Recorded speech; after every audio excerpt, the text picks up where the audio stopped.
Intel City, a platform where you can learn, teach, research, and repeat.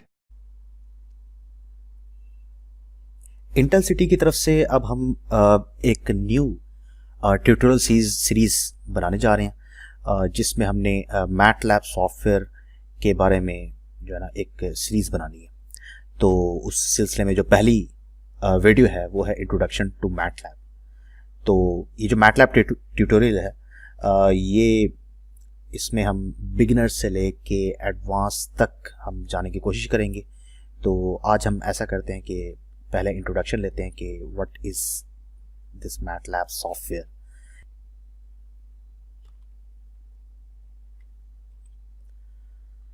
MATLAB actually इसमें अगर आप देखें कि मैटलैब के अगर आप अल्फ़ाबेट्स को देखें तो MAT स्टैंड फॉर मैट्रिक्स और LAB स्टैंड फॉर लेबोरेटरी। तो मैट्रिक्स लेबोरेटरी ये एक्चुअली ये नाम है, मैट्रिक्स लेबोरेटरी। इसी से इंस्पायर हो के मैथवर्क्स ने ये 1984 में ये डेवलप किया था ये सॉफ्टवेयर। ये सॉफ्टवेयर नॉर्मली मतलब किस लिए यूज़ होता है, ये साइंटिफिक कंप्यूटेशंस, न्यूमेरिकल कंप्यूटेशंस और इसी तरह की जो टास्क हैं उसको परफॉर्म करने के लिए हम यूज़ करते हैं। यूनिवर्सिटीज़ में, रिसर्च में और स्मॉल इंडस्ट्रीज़ में बहुत यूज़ होने वाला सॉफ्टवेयर है।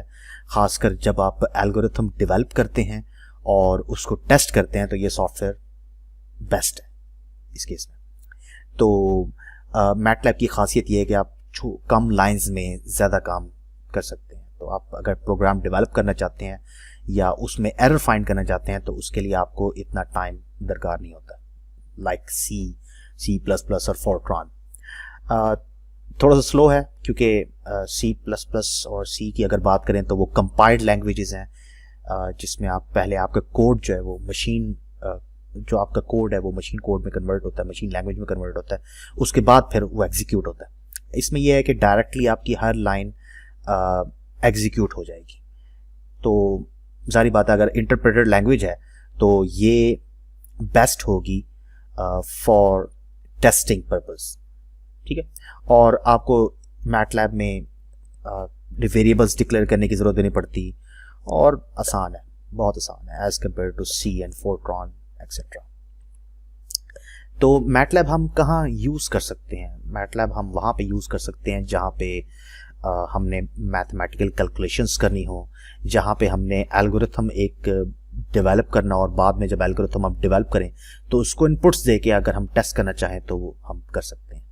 इसी तरह अगर आप कोई सेंसर से डेटा एक्वायर करना चाहते हैं, एक्वायर करके अपने सिस्टम में लाना चाहते हैं और सिस्टम में उस डाटा चाहे वो 1D है 2D है जिस तरह का डाटा है तो या टाइम सीरीज है तो उस पे अगर आप प्रोसेसिंग करना चाहते हैं तो उसके लिए भी मैटलैब यूज होता है। मिसाल के तौर पर अगर आप एक्सेलेरोमीटर की मिसाल ले लेते हैं, एक्सेलेरोमीटर से आपने XYZ एक्सिस में 3 एक्सिस में वो जो डाटा उसने दिया आपको और वो आपके पास सिस्टम में आ रहा है और वो मैटलैब के अंदर डायरेक्टली इंपोर्ट होगा और आप उस पे मतलब प्रोसेसिंग भी कर सकते हैं। इसी तरह अगर आपने जहाँ पे मॉडल्स डेवलप करने हो या फिर अगर आपको मॉडल्स गिवन हो और आपने उसे सिमुलेट करके रिजल्ट जनरेट करने हो या फिर कोई प्रोटोटाइप बनाना हो तो उसके लिए भी मैटलैब आप यूज़ कर सकते हैं। डाटा एनालिसिस, एक्सप्लोरेशन और विजुअलाइजेशन के लिए तो ये बिल्कुल बेस्ट है।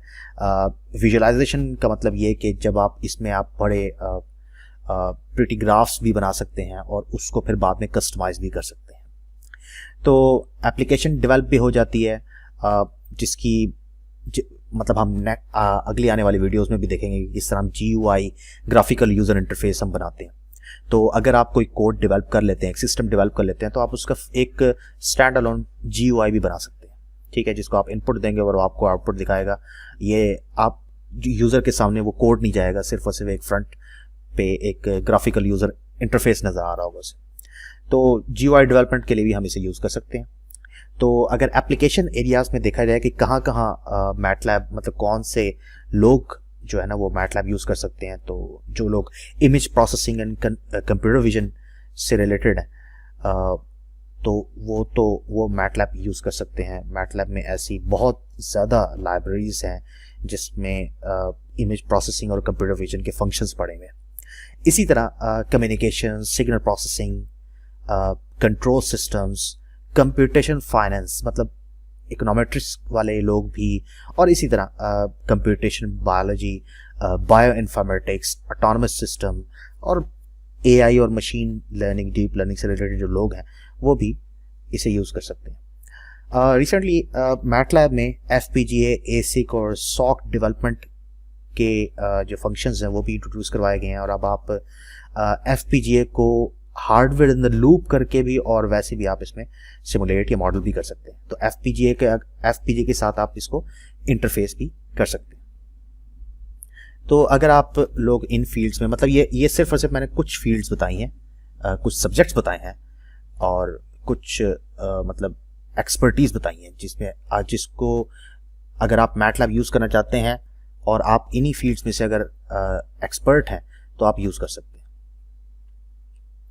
दूसरा ये कि मैटलैब के कुछ की फीचर्स ये हैं कि मैटलैब में टूल बॉक्सेस बहुत सारे हैं। टूल बॉक्सेस का मतलब कि एक set of functions, set of libraries MATLAB में बहुत सारी पड़ी हुई है। मिसाल के तौर पर कम्युनिकेशन सिस्टम की लाइब्रेरी भी इसमें पड़ी हुई है, जिसमें कम्युनिकेशन सिस्टम से रिलेटेड जितने भी फंक्शंस हैं वो सारे पड़े होंगे। इसी तरह antenna, audio, bioinformatics, computer vision, DSP वगैरह वगैरह। तो इनसे रिलेटेड जितनी भी लाइब्रेरीज हैं, फंक्शंस हैं, वो सारी सेपरेट टूल बॉक्सेस में पड़ी होंगी। तो मैटलैब में बहुत ज़्यादा टूल बॉक्स हैं और हर दफ़ा जब मैटलैब की नई अपडेट आती है तो वो टूल बॉक्सेस भी अपडेट होते जाते हैं। अच्छा, दूसरी जो बेहतरीन बात यह है कि मैटलैब दूसरी लैंग्वेजेस के साथ भी आप इंटरफेस करवा सकते हैं। मिसाल के तौर पर अगर आप C++ में अगर आपने कोई एक एरे, बहुत बड़ा एरे है और आप उसको मैटलैब में लाना चाहते हैं तो मैटलैब और C++ भी आपस में इंटरफेस हो सकते हैं। अगर आपके पास एक डाटा माइक्रोसॉफ्ट एक्सेल में मौजूद है या फिर आपके पास मैटलैब में डाटा है वो आप माइक्रोसॉफ्ट एक्सेल में लेके जाना चाहते हैं तो उसके लिए भी फंक्शंस मौजूद हैं मैटलैब के पास। Fortran, web services, LabVIEW वगैरह सबके साथ इंटरफेस है। ये कुछ हैं, इसके अलावा और भी हैं, तो वो हम आहिस्ता नेक्स्ट वीडियोस में भी देखेंगे। मैटलैब में कुछ एप्स हैं, ठीक है। तो एप्स लाइक सिग्नल प्रोसेसिंग या डी-नॉइजिंग की एक ऐप बनी हुई है। तो अगर आपके पास एक सिग्नल है तो और आप उसमें से नॉइज़ ख़त्म करना चाहते हैं तो आप जस्ट क्लिक करके आप वो ऐप खोलें, ऐप में लोड करवाएं अपने सिग्नल को और जस्ट क्लिक करके जो है ना आप उसमें से नॉइज़ रिमूव कर सकते हैं। तो अगर किसी को कोड से इश्यूज़ हैं, मतलब कोडिंग से इश्यूज़ हैं, तो उसके लिए भी उसका हल भी मैटलैब में है। तो कुछ ऐसी ऐप्स भी मैटलैब के अंदर बिल्ट इन है जो कि आपको जस्ट क्लिकिंग के ज़रिए आपका काम कर देती है। और मज़े की चीज़ ये है कि अगर आप का काम हो जाता है और आप अभी चाहते हैं कि जो मैंने काम किया इसका कोड मुझे मिल जाए, तो आप उसी ऐप के ज़रिए जो आपने टास्क परफॉर्म किए हैं उसका कोड भी आप जनरेट कर सकते हैं। मैटलैब को सीखना आसान है और मैटलैब को जब आप कोडिंग करते हैं, कोई मॉडल डेवलप करते हैं या आप सिमुलेट करते हैं, वो आसान है, ठीक है। कम लाइंस में ज़्यादा काम हो जाता है। लाइब्रेरीज बहुत ज़्यादा मौजूद हैं। मैटलैब की अपनी एक कम्युनिटी है मैटलैब सेंट्रल के नाम से। आप इसे सर्च करेंगे तो आपको पहला लिंक ही मिलेगा। तो वहाँ पे हेल्प करने के लिए वहाँ पे एक्सपर्ट्स बैठे हुए हैं, वो आपके साथ कोड्स भी शेयर करेंगे थ्रू फाइल एक्सचेंज, और इसके अलावा आपके जो भी इश्यूज होंगे रिलेटेड टू मैटलैब कोडिंग वगैरह वगैरह, तो वो आप वहाँ पे डिस्कस कर सकते हैं, उनके आंसर्स भी आपको मिल जाएंगे। मैटलैब यूनिवर्सिटीज़ में टीचिंग और रिसर्च के लिए बहुत ज़्यादा यूज़ होती है। अगर आप प्लॉटिंग्स करना चाहते हैं, अपने डाटा को विजुलाइज करना चाहते हैं, तो मैटलैब से अच्छा कोई सॉफ्टवेयर नहीं है, ठीक है, क्योंकि डाटा को हैंडल करना और विजुलाइज करना ये एक अच्छा वाला टास्क है। तो मैटलैब इसमें बेस्ट है। और ये कि हार्डवेयर के काफ़ी हार्डवेयर भी ऐसे हैं जिनके साथ ये इंटरफेस हो जाता है, और ये वक्त के साथ साथ जैसे जैसे मैटलैब अपडेट हो रहा है तो ये हार्डवेयर इंटरफेसेस भी बढ़ती जा रही हैं। लाइक DSP प्रोसेसर्स, आप आर्डिनो को भी कनेक्ट करें, आर्डिनो से डाटा आप मतलब ट्रांसफ़र कर सकते हैं अपने मैटलैब में, या मैटलैब से आर्डिनो में जा सकते हैं। FPGA की बात पहले हो चुकी है, तो NI DAC वगैरह वगैरह। मैटलैब के मतलब जितने फ़वाइद भी हैं तो इसी तरह कुछ इश्यूज़ भी हैं कि एक तो ये बात है कि सिस्टम पे आपके लोड बहुत ज़्यादा पड़ेगा, ठीक है। मतलब अगर देखा जाए तो अब ये जो मैटलैब जो लेटेस्ट वर्जन है ये तकरीबन 20-21 GB तक की इंस्टॉलेशन कंप्लीट करके आपको बनता है। स्लो है, एक बात तो ये है कि स्लो है, कुछ प्रोसेस के लिए स्लो है, लेकिन इसका हल है कि अगर आप अपने प्रोग्राम को अच्छी तरह स्ट्रक्चर करें तो ये मसला कुछ हद तक रिजॉल्व हो सकता है। ये भी हम देखेंगे कि प्रोग्राम को हम कैसे, मैटलैब प्रोग्राम हम किस तरह बनाएं, तो वो उसको स्ट्रक्चर कहते हैं कि प्रॉपर्ली स्ट्रक्चर है क्या, तो उसको हम बाद में देखेंगे। अच्छा, दूसरा ये कि लार्ज स्केल डेवलपमेंट के लिए मैटलैब को हम यूज़ नहीं करते। लार्ज स्केल डेवलपमेंट मतलब अगर रियल टाइम सिस्टम आपने बनाना हो तो उसके लिए मैटलैब यूज़ नहीं होता। जस्ट इसको आप ये समझें कि टेस्टिंग के लिए और रिजल्ट सिखाने के लिए मैटलैब एक अच्छा सॉफ्टवेयर है। दूसरा ये कि मैटलैब ओपन सोर्स नहीं है और इसकी कॉस्ट है, तो इसलिए हर बंदा इसे अफोर्ड नहीं कर सकता। तो लेकिन मैथवर्क्स की वेबसाइट पे 30 डेज़ का ट्रायल भी पड़ा हुआ है। और दूसरा ये कि यूनिवर्सिटीज़ में अक्सर, क्योंकि ज़्यादातर यूनिवर्सिटीज़ और रिसर्च में यूज़ होता है, तो यूनिवर्सिटीज़ के पास अक्सर परचेज्ड मैटलैब के वर्जन्स पड़े होते हैं, तो आप वहाँ पे यूज़ कर सकते हैं।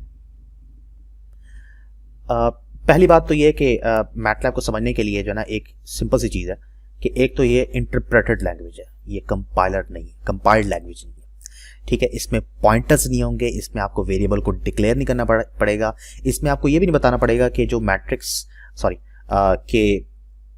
के डायमेंशन के लिए आपको स्टेटमेंट्स में नहीं मेंशन करनी पड़ेंगी। डायमेंशन से मुराद ये है कि अगर मैट्रिक्स है और उसकी वो 3D है, 2D है या 4D है, आपको पहले से आपको डायमेंशनल स्टेटमेंट्स नहीं लगानी पड़ेंगी। इसके लिए कोई आपको पैकेजेस भी इंपोर्ट या फिर इंस्टॉल नहीं करने पड़ेंगे। तो मैटलैब में हर चीज़ जो है ना, वो हर वेरिएबल जो है ना, वो मैट्रिक्स के तौर पे ट्रीट होता है। इवन एक वेरिएबल a है, अगर मैं उसको a = 1 करता हूं तो वो a भी मैट्रिक्स होगा 1 × 1 का, क्योंकि उसमें एक ही नंबर है 1, तो 1 × 1 का उसको भी है ना वो मैट्रिक्स के तौर पे ट्रीट कर सकता है। और दूसरा ये कि इसमें डीबगिंग बहुत आसान है, क्योंकि इंटरप्रेटेड लैंग्वेज है, तो इसमें सारी लाइंस जो है वो सीक्वेंशली एग्जीक्यूट होंगी। और जिस जगह पे, मतलब अगर फर्ज करें आपके पास 6 लाइंस हैं और 4th में अगर एरर आता है तो फर्स्ट 3 लाइंस एग्जीक्यूट हो चुकी होंगी। फर्स्ट 3 लाइंस में जो वेरिएबल्स मौजूद होंगे वो आपकी एक्सेस में होंगे, तो आप किसी वक्त किसी भी वेरिएबल की वैल्यू को चेक कर सकते हैं। तो ये एक बहुत बड़ी चीज़ है जो कि इसको बाकी लैंग्वेज से सेपरेट करती है। तो मैटलैब में हर स्टेप की फुल एक्सेस आपको दी जाती है और हर स्टेप में मौजूद वेरिएबल्स और फंक्शंस की वैल्यूज किस वक्त क्या है तो वो भी आपको पता चल जाता है। अब इसी मिसाल को देखिए कि आपके सामने एक एग्जांपल है पास्कल ट्रायंगल की। तो पास्कल ट्रायंगल बनाने के लिए सिर्फ और सिर्फ ये आप देख रहे हैं कि ये छोटा सा कोड जो है ना वो लिखा है, आप जबकि आपको पता है कि पास्कल ट्रायंगल बनाने के लिए लॉजिक क्या होती है।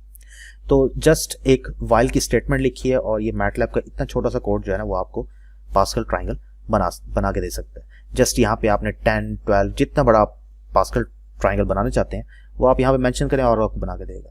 तो यहाँ से ये साबित होता है कि मैटलैब में कोडिंग जो है ना वो आपको कम करनी पड़ती है और रिजल्ट्स आपको ज़्यादा दिखाई देते हैं। अब जैसे ये साइन वेव एक बनी हुई है, ठीक है, तो साइन वेव के लिए भी देखें, जस्ट एक साइन का फंक्शन बिल्ट इन फंक्शन है, तो आप उस फंक्शन को यूज करके प्लॉट कर रहे हैं, ठीक है। साइन का फंक्शन ने साइन बना दिया और प्लॉट ने ये प्लॉट कर दिया, सिंपल। तो कम लाइंस में ज़्यादा काम हो गया। तो मैटलैब अगर देखा जाए तो ये एक कमर्शियल सॉफ्टवेयर है और इसकी प्राइस बहुत हाई है, तो लेकिन इसके अल्टरनेटिव्स भी हैं। अगर आप मैटलैब यूज़ नहीं करना चाहते तो आप इसी तरह के सॉफ्टवेयर्स हैं, ऑक्टेव और साइलैब, फ्रीमैट वगैरह वगैरह, लेकिन सबके कुछ फ़वाइद भी हैं और नुकसानात भी हैं। मैटलैब के जो फर्स्ट वर्जन था मैटलैब 1.0 वो 1984 पे लॉन्च हुआ था मैथवर्क्स की तरफ से। तो इसी तरह फिर 2 साल बाद इसके वर्जन्स आते गए, लेकिन अब आप ये देख रहे हैं कि 2000 में इस मैटलैब 6.0 आया था, उसके बाद फिर 2004 में जाके R14, तो अब बाद में फिर इस रिलीज 2006A इस तरह बयान करते गए। तो 7.2 इज एक्चुअली R2006A।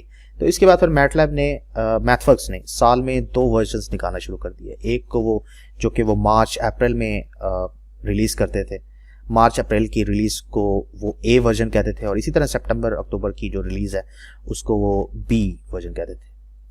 तो इसी तरह जो अब क्योंकि इस वक्त 2020 है, मैं वीडियो बना रहा हूँ ये 2020 में बना रहा हूँ, तो 17 सितंबर 2020 को मैटलैब 9.9 रिलीज़ हुआ है, जो कि R2020B है, ठीक है साल, और ये बी वर्जन रिलीज़ हुआ है। तो अब जो हम नेक्स्ट जो हम काम करेंगे वो सारा हम R2020B में करेंगे। अगर आप मैटलैब को परचेज करना चाहते हैं या ट्यूटोरियल के लिए अगर आप ट्रायल वर्जन को देखना चाहते हैं, तो उसके लिए फिर आप ये लिंक है मैथवर्क्स का, यहाँ से जाके आप 30 डेज का ट्रायल मैटलैब का ले सकते हैं। या फिर अगर आपने परचेज करना हो तो परचेज के लिए भी ऑप्शन है। अगर आप कमर्शियल यूज़ करना चाहते हैं, इंडस्ट्रियल यूज़ करना चाहते हैं, या फिर यूनिवर्सिटी के थ्रू जाना चाहते हैं, या फिर अगर आप स्टूडेंट वर्जन अगर चाहते हैं तो वो भी अवेलेबल है। तो हर किसी की प्राइसेस डिफरेंट है।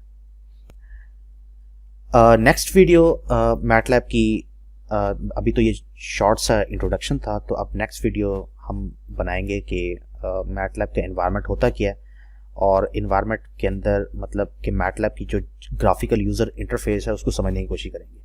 तो उसके बाद फिर हम मैटलैब की कोडिंग पे आ जाएंगे। तो नेक्स्ट वीडियो तक मतलब वीडियो देखने का शुक्रिया, और सब्सक्राइब लाजमी कीजिएगा चैनल को, ताकि हम इस तरह का स्टफ़ जो है ना वो बनाते रहें। Thank you.